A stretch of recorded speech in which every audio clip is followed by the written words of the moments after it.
Mangaphane kuwukuthi uwumuntu wesifazane, oke nje uziphe i-chance uthole lona idangabane leli, ulipheke, uliphuze, ulibilise nje uliphuze.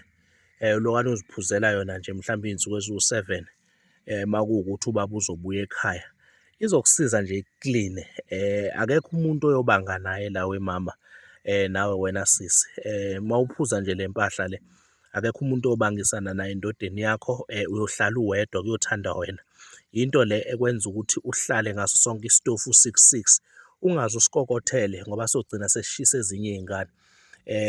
Ukuphuze lokhu, ukuphuze nje kuzolwane kukulungisa, kukwenza ukuthi injabulo ihlezi ikhona ekhaya, kuhlale kumnandi ngaso sonke isikhathi. Kungabi khona lezi zinto lezi eziyinkinga.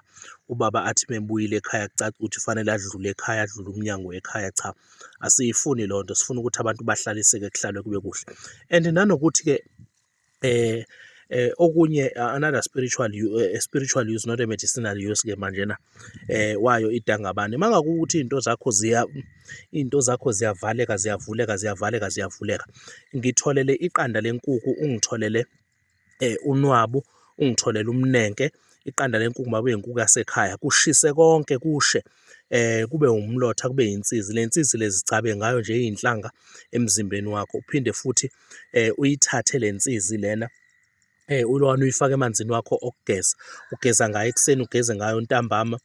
Ukhuluma nje into yokuthi ibhizinisi lakho malivuthwe, izinto zakho mazenzeke, nawe izinto mazihlangane empilweni njengabo bonke abantu abahlanganisayo, iy'nto zakho zilunge.